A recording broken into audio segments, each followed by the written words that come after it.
Well, good morning, class. Um, so picking up from last week, what I want to do is we completed our discussion of the Ottoman Empire, and um, today we're going to engage with Indian civilization. But before I do that, I want to do two review questions with you that deal with the Ottoman Empire. I've already, toward the conclusion of the last lecture, I dealt with the decline of the Ottoman Empire, and I think the presentation was such that it answers that question. So I want to deal with the two other questions that deal with the Ottoman Empire, and then we'll move on to India. Are there any questions about this agenda or what we did last week, etc.? Okay, so the two questions, the first of them goes back to the reign of Mehmed II, and it asks, well, it's about the Mehmed II as the founder of the Ottoman state. And we went into this in some detail. So how do you answer this question? Well, you start off by noting that it was toward the end of the 14th century, beginning of the 15th, that the Ottoman state began to take shape, and that its territorial base was, of course, Anatolia and the Balkans. Remember, the Ottomans in the 14th century, they crossed the Bosporus, they invaded the Balkans, and they subordinated the Christian kingdoms, the small Christian kingdoms in the Balkans, to themselves. But it was really with Mehmed II that this territory was organized into a full empire. And of course, the decisive event was the fall of Constantinople in 1453, which was the remnant of the old East Roman Empire, the Byzantine Empire, and that Mehmed organized the siege of the city.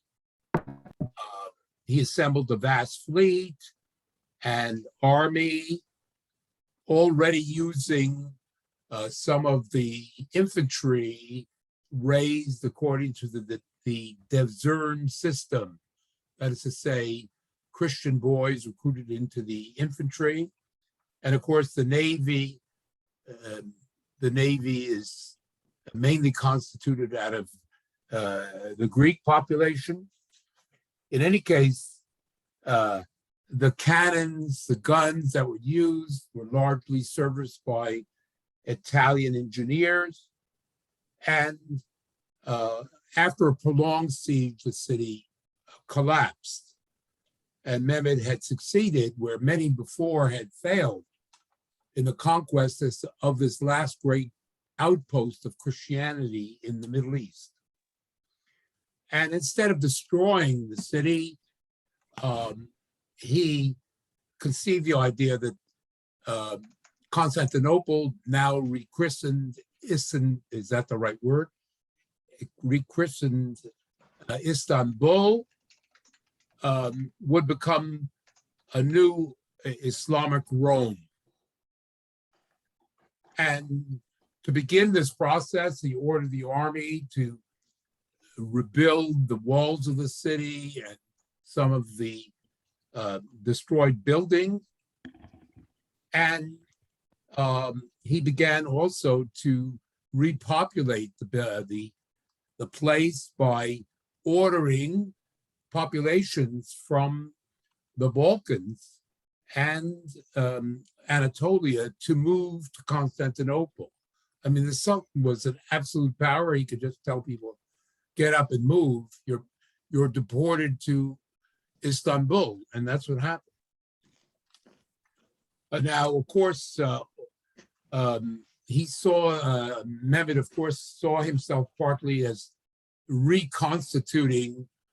He was both uh, the political sultan, but he was also, of course, the religious leader, that he was reconstituting the old Arab empires of the Middle Ages, the so-called caliphate, the Arab caliphates that had been the glory days of Islam between the 8th and 11th century AD. He was restoring Islam and the glories of the caliphate. And backing all of this up, of course, was now the institution of a real bureaucracy, which enabled him to create a more or less centralized state.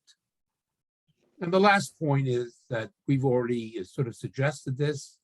In the case of the Greeks became the merchants and the merchant mariners and the sailors of the Ottoman fleet.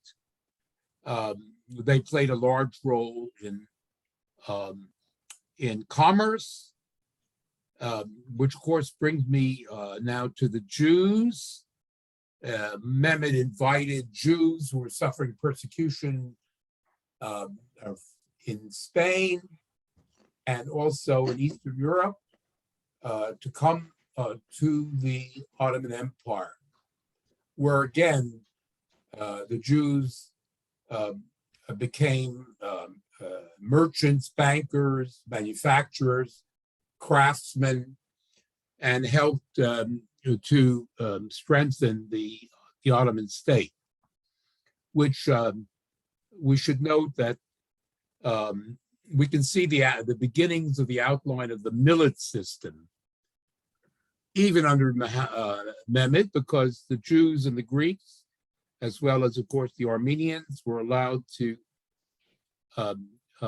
not only they had to pay a tax because they were infidels, non-Muslims, but these communities were self-governing. Are there any questions about what I've said? Okay, it's all on tape, and so you can consult. The next question I want to deal with it deals with the role of the Jews and the Greeks in the Ottoman Empire. Well, let's begin with the Greeks. The Greeks, of course, were Orthodox Christians. They lived in, of course, on the Greek mainland, but they also lived on the Greek islands and in Anatolia. There were large numbers of Greek communities in what is today Turkey. And in fact, they remained in Anatolia until they were driven out by the Turks after 1922. So the Greek experience isn't confined to Greece. It's also in Anatolia we find these communities. In any case, they were the merchants and sailors. They were the largest of the subordinated populations in the Ottoman Empire. The Jews, well, we've already noted that a lot of them, well, there were Jews already in the Ottoman Empire, or certainly under the East Roman Empire. The Jews had lived in Constantinople, etc., and in Anatolia for centuries.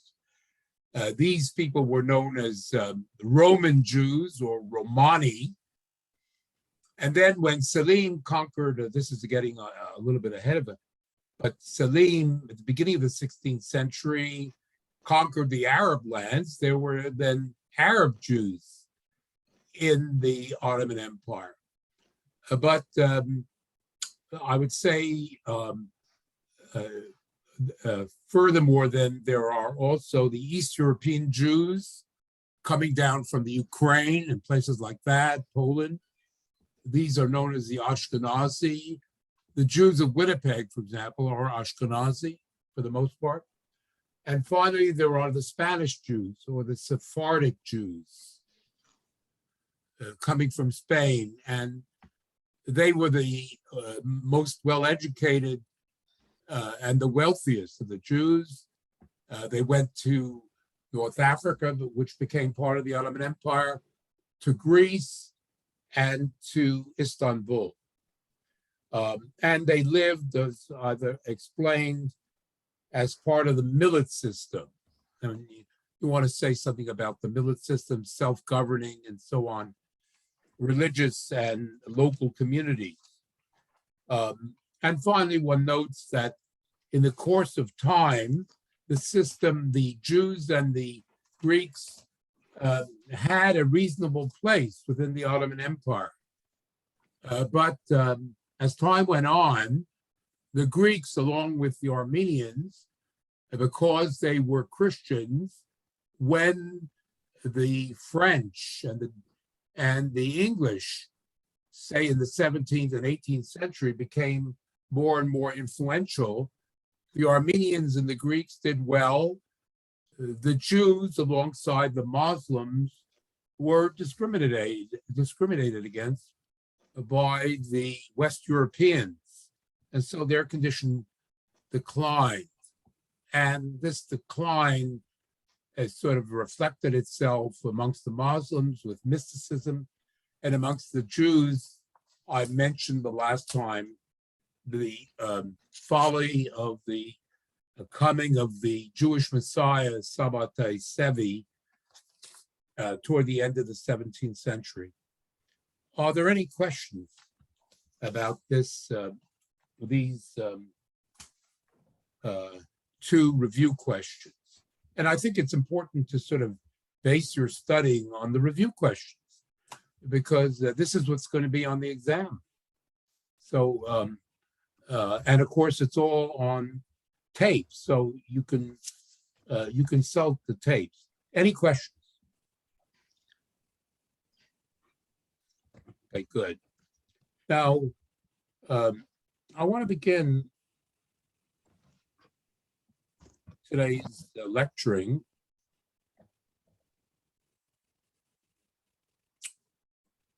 here.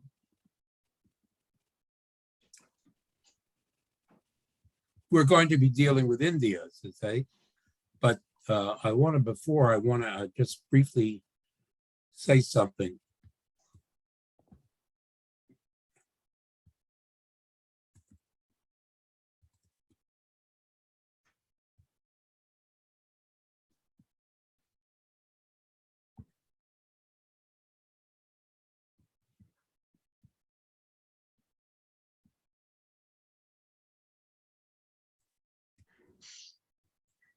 Yeah, I want to say something. You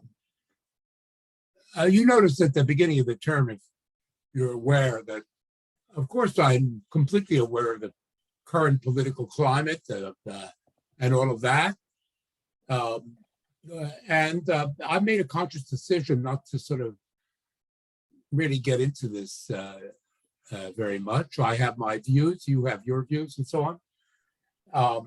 And I thought the best thing I can do is teach, solid, grounded history. That's a good thing to do intellectually, because there's so much in the way of propaganda and distorted information in the world that we are living in. Having a base from which to sort of analyze,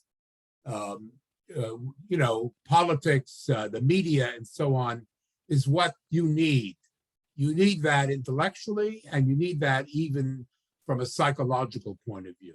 A grounding, a firm grounding, a capacity to do critical analysis. And so in terms of what I can do, I think trying to kind of teach solid history is the right approach. But I would say that here are two references in terms of sort of understanding the way states control the consciousness of the citizens, of the subjects of the state. We're talking about now, right now. We're talking about, obviously, we're talking about Russia, we're talking about the United States, we're talking about the Canadian state, how states sort of control the consciousness of their populations, and to make sure that basically they fall in line with the overall goals of the state. And from my perspective, the state is all powerful. Let's be very clear. The state is an all powerful entity. It controls everything. At the bottom line is that the state it's sovereign. It controls the educational systems, the media are all subject to the state. And so the two scholars that have written extremely well on how this system of state control over people's consciousness works. The first is a famous essay by a Frenchman. His name is Althusser, and this guy is absolutely fantastic if you want to really get into things. And this is his classic essay. It's a mouthful: Ideology and the Ideological State Apparatus. It's easily available on the internet. It's many times it's sort of available at various sites, no problem getting access to it. If you really want to learn something, this essay, which is about 70 pages, is tremendous.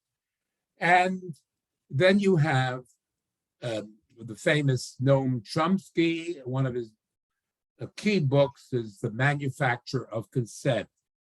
And he largely deals with the United States and the United States educational and media system.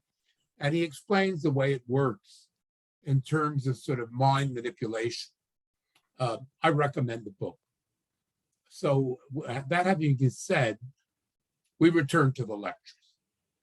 So we have basically dealt with the Ottoman Empire, and we saw that in the course of the 17th, and especially the 18th century, the decline of the Ottoman Empire began. We will also note that, and I have already referred to it, that alongside the Ottoman Empire, there was the Persian Empire, which was and it was a product of the Iranian civilization, very different from Turkish and Arab culture. That's the basic distinction. And it reflected itself in the fact that the Arab states were mainly, not completely, the Arab areas were mainly Sunni in terms of the kind of Islam that they practiced. And the Persian Empire was Shia, which was a different kind of Islam. There was a lot more mysticism.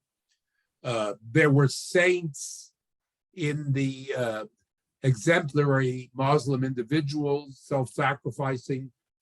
The clergy played an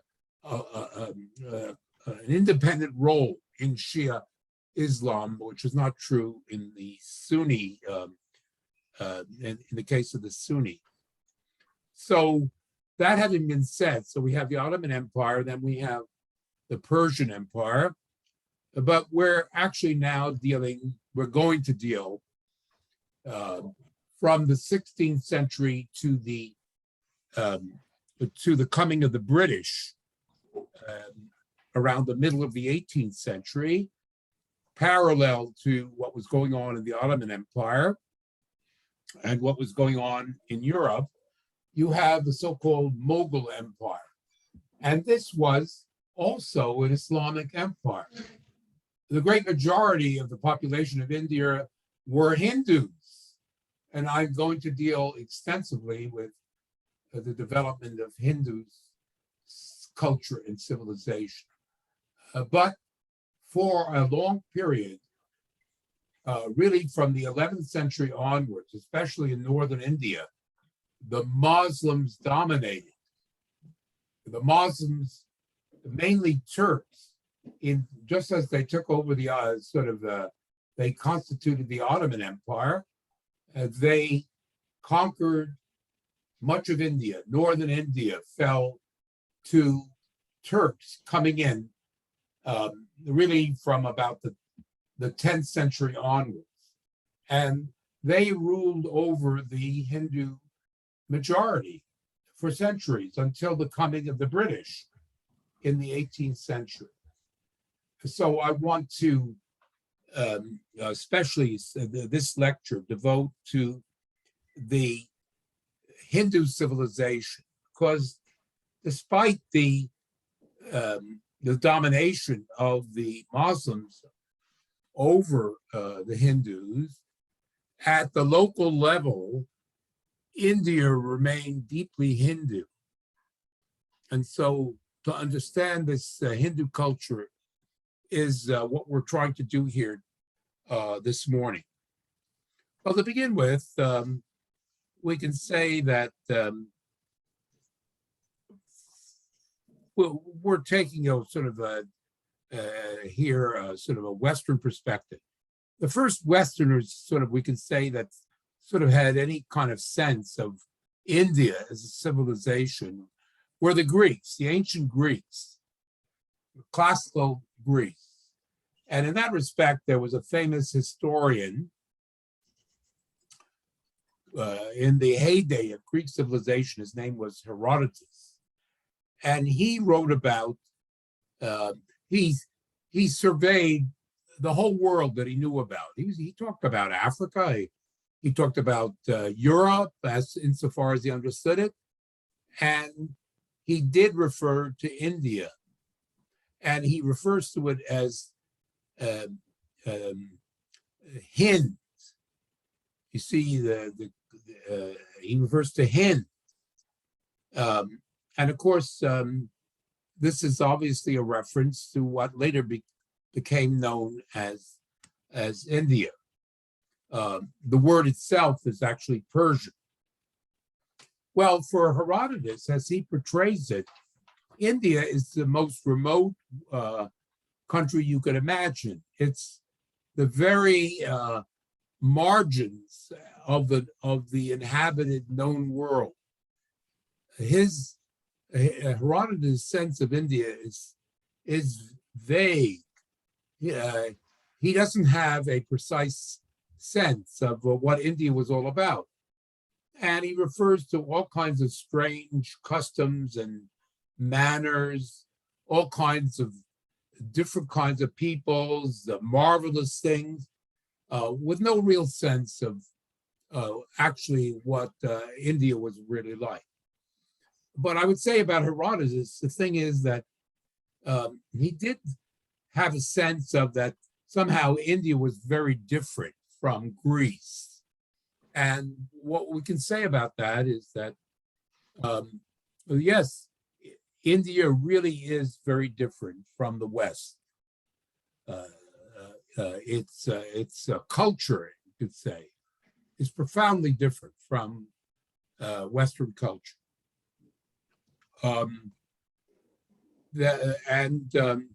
This is Herodotus' view is important because his account basically remained the only really viable account during the ancient world. After Herodotus, other Greek scholars and then later on Roman scholars did mention India, but it was all based on what Herodotus had to say about it. Now, one of the differences we can note is that religion was, if you're talking about, just like we could say Islam, religion was everything in India.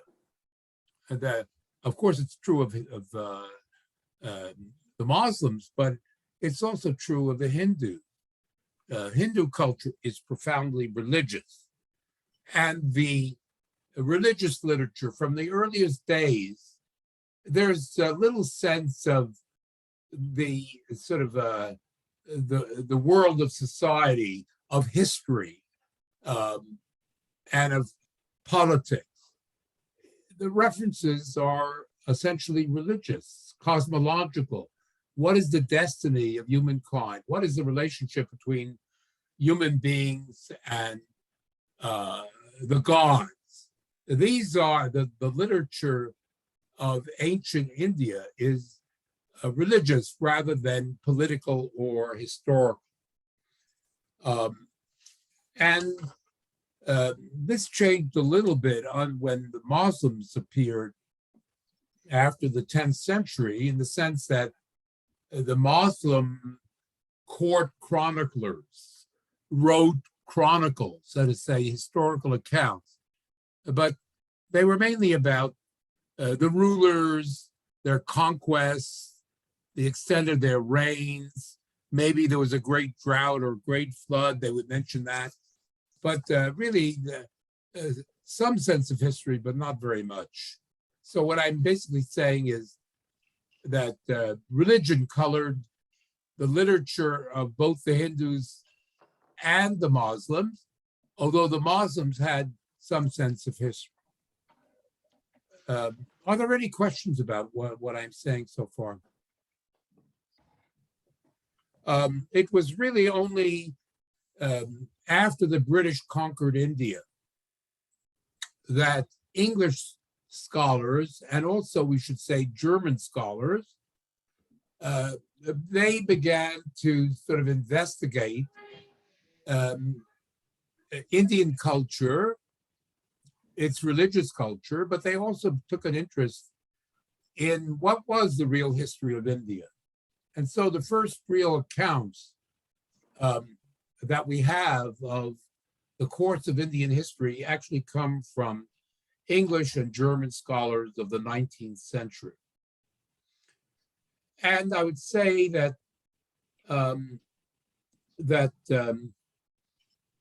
in terms of the Westerners' view of what India was, they also, everybody made a point of saying, you know, Indian culture, whether it's Muslim or Hindu, is all about religion. They don't seem to care very much about politics or history or even any kind of reference to economics. It's all about religion. And given the fact that India was very underdeveloped, and the English, I would say, it's important to underline, helped to underdevelop India even further, the English experience in India was devastating to India. The common view in the West was, well, the Indians are obsessed with religion, they're poor, and not only are they poor and obsessed with religion, but they have this system, the social system is based on castes. And the Westerners thought that was deplorable. It is deplorable. I'll have more to say about that. And also, like the Muslims, they treated women terribly. So the reputation of India in the West, traditional Indian society, especially Hindu society, was extremely negative. And I would say that one of the scholars who contributed to this, or sort of theorized this point of view, was this German sociologist, very important if you're taking sociology, Max Weber. Well, historians need to know about him as well. Now, Max Weber was a sort of a liberal sociologist in Germany in the 20th century. And I think I may have referred to him when I was dealing with Calvinism. I said that Calvinism, well, one of the aspects of Calvinism was Puritanism, or the Puritan ethic, stress on the family and on sort of work discipline. And Max Weber was the earliest to say basically that Protestantism was associated with capitalism. And so he associated particularly this Protestant Calvinist version of Christianity with the development of capitalism, wrote a famous book about capitalism and the Puritan ethic. That the Puritan ethic was what basically allowed the accumulation of capital. It's a sort of a superficial view, but that's Max Weber's view. Well, he wrote a book about Hinduism, and basically he was negative on Hinduism. He was objective in a certain way, but basically he said that Hinduism was otherworldly. It wasn't concerned with the mundane realities of society. It was concerned with, of course, the another world, supernatural world, and therefore it led human beings away from social and economic development. He made the contrast: Protestantism, Calvinism, the development of capitalism; Hinduism, poverty, lack of development, and so on, backwardness. Well, as I say, it was a superficial view. And what do you make of the fact that when India was able to sort of free itself from domination by these imperial structures, Muslim domination, and eventually they got rid of the British in 1947. The British were forced out of India. They lost their major colony in 1947. So the old imperial structures, domination by this bureaucratic state, domination by the British, came to an end in 1947. You find, lo and behold, after 1947, India undergoes huge capitalist development. India is one of the leading capitalist countries in the world today and has a powerful middle class. And most of these people consider themselves Hindus. So what becomes of Weber's view of the view of Hinduism? Not much. It's been falsified by history. And today we see that India is a major capitalist country. Of course, most of the Indian population remains stuck in this terrible poverty. And I would say that overall, I don't have a very positive view of India despite its economic progress, because the reality is that India, the middle class, let's say India has about 1 billion people. The middle class is between 200 and 300 million people. The rest are dirt poor. And what you have in India is the fact that the middle class exploits the impoverished population, 700 million impoverished people in India. So that if you're making a sweater and you're paying your workers $3 a day, and you're selling that sweater in Vancouver at $50, you're making a lot of money. And that explains the prosperity of the Indian middle class. This incredibly skilled and poor working class in India is the explanation. And of course, they really haven't dealt with their pollution problems. It's a mess, is India. But nevertheless, it is an important capitalist power, and certainly Max Weber was wrong about India. So now, are there any questions about what I said so far? Okay, so now I briefly want to give you an overview of the course of Indian history. It's complicated, and I think the main thing is to focus on your review questions, because that's what's going to be examined, and I'm going to go over the review questions. So if there's some sort of confusion in the lecture, And I'm trying to be as clear as possible, but it is complicated, and I can't reduce it to some sort of ABC. It's complicated. So you might get a little lost in this. So you go to the review questions, and you go to my review of the review questions as the base of dealing with this material. So let's talk about the basic outline of Indian history.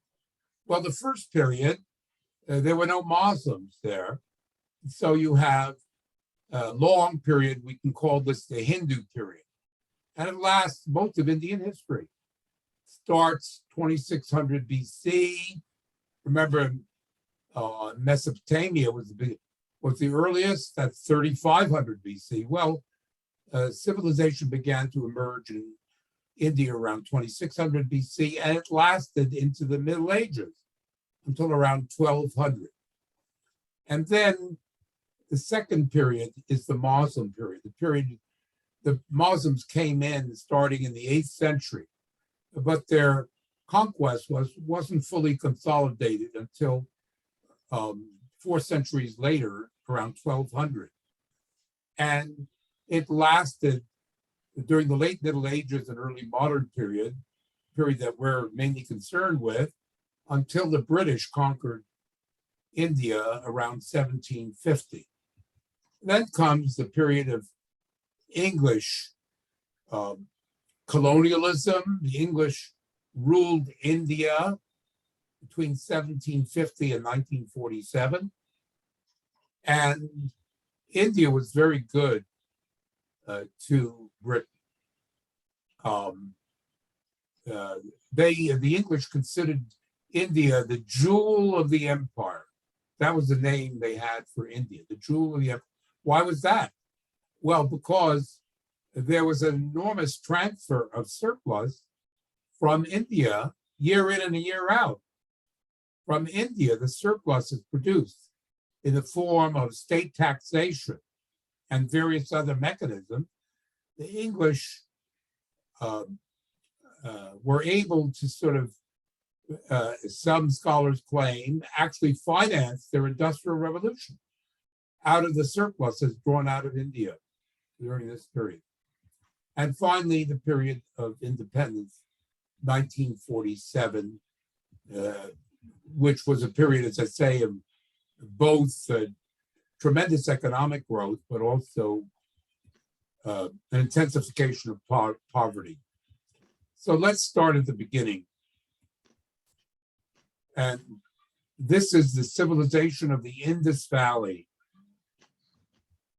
during the Bronze Age, 2600 to 1700 BC.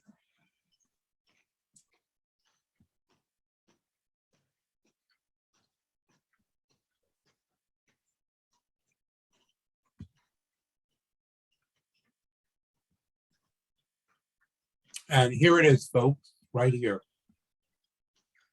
Civilization of the Indus Valley. Up here in northwest India, today it's mainly in Pakistan, and the Muslim state of Pakistan, which shares the Indian subcontinent with the Indian state. Here, there is a river valley, and it's known as the Indus River Valley. And here, a Bronze Age civilization grew up. We don't know as much as we would like about this civilization because the language remains largely undeciphered to this day. We can't read their language. And so it's difficult to sort of fully reconstruct the nature of life. As an aside, I would say scholars many years ago were able to decipher the language of Mesopotamia and the hieroglyphic language of Egypt. So we know a great deal about those Bronze Age civilizations, much less about what we have in the Indus Valley are the physical remains, some palaces, some temples, and houses.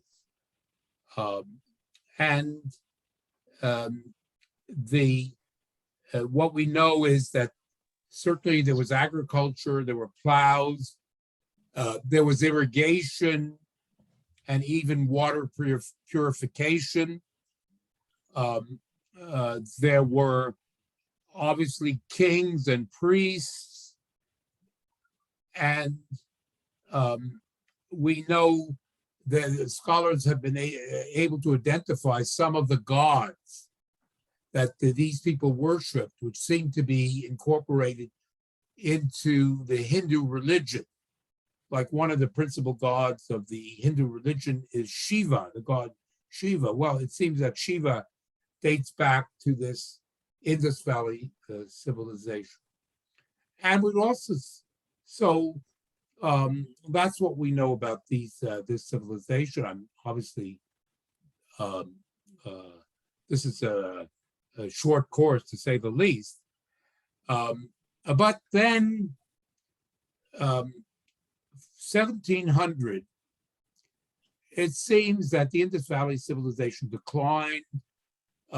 It seems mainly because there was a desertification, that is to say, the rains did not come and the agriculture withered, and so the whole setup basically was weakened and ultimately collapsed, which set the stage for the second stage of Indian civilization, the development of Indian civilization, namely the so-called Aryan period, from 1700 to 1000 BC. Now, this period was a real formative period in the development of Indian civilization. Now, the Aryans, so far as we know, they actually originated in Central Asia, in what is today part of Russia, south of in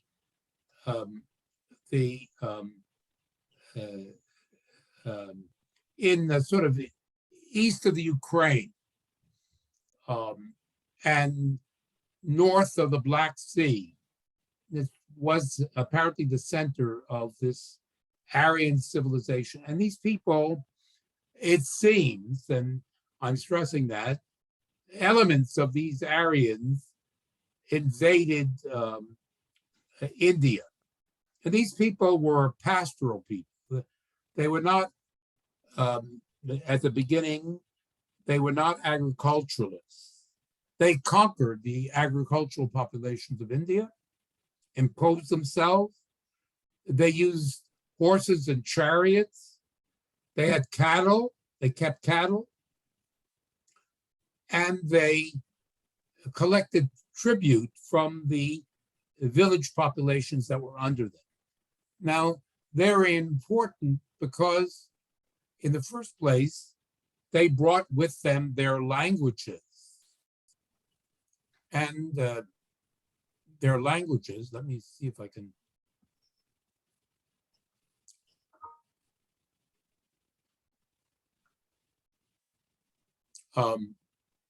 Their languages and the basic religious language of the Hindus is this language known as Sanskrit. This was the language of the priests, and the Aryans, this religious language of Hinduism emerged already in under the Aryans in this period that I'm discussing. And I would say that the vernacular language later on, this was a priestly language, but there did eventually emerge vernacular language, just as we have Latin as the basic language of the Europeans, and ultimately that turns into French and Spanish. Likewise, in the case of India, Hindi and Bengali are vernacular languages, and they emerge out of this kind of Aryan stream of languages. First, the priestly language, and later on, Bengali and Hindi emerged during the Aryan period. And the second thing is we have the first sort of religious texts which become the basis of Hinduism, which are basically enunciated during this period. These texts are known as the Vedas, the Vedas. Now, these originated as basically oral recitations. They were religious texts of all kinds. They were recited by the priests, if you like, and they were only written down after 1000 BC. So they started during the Aryan period. They're religious texts. They deal with the gods, stories of the gods, myths, on, poetry, and they form the basic texts of Hinduism. So the language of Hinduism, Sanskrit, and the vernacular language, and the Vedas, they all basically appear in this period. Now, I want to say, I have 5 more minutes left. I want to say a little bit more about this concept Aryan, because it does have a political connotation that we need to sort of deal with. Now, so the Aryans were sort of regarded as the sort of conquerors coming in from the sort of southern Russia, if you like, and as a kind of ruling class.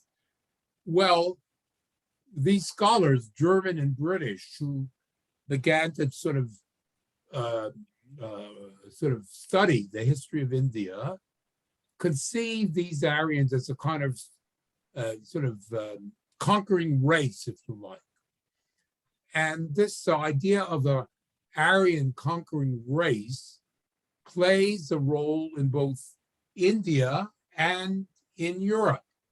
Because as you probably know, or you should know, in the 19th century, there did develop in Europe this extreme racism developed amongst Europeans, and then they still suffer from today. This racism is killing. Well, anyway, it started in the 19th century. It's associated as, amongst other things, with anti-Semitism, but also colonialism and imperialism.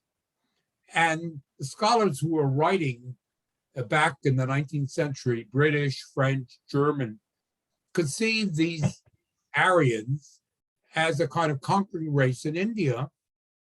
And also, it did turn out that they discovered that, as a matter of fact, the European language, including Latin, and later on French, Spanish, German, all stem from this sort of Aryan language group. And they conceived the idea that somehow the Aryans were the master race, both in India, but also in Europe. This was the old master race. And anybody who was descended from the Aryans was good, and everybody else was inferior. So this, we call this the Aryan myth. And it also affected India because there are lots of racists in India, and lots of people who look whiter than the rest of the population in India.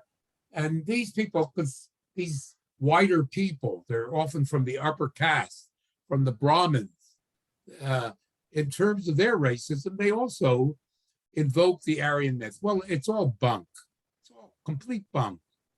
In fact, some scholars even say, well, there was no Aryan invasion to begin with. No, that the Aryans sort of actually developed in India and so on. But in any case, all of this is very dubious. It's wrong. But nevertheless, it's important to imagine, to sort of mention it because it's had such an influence, both in Europe and in India. So that basically gives you that sense. Now, are there any questions about what I said?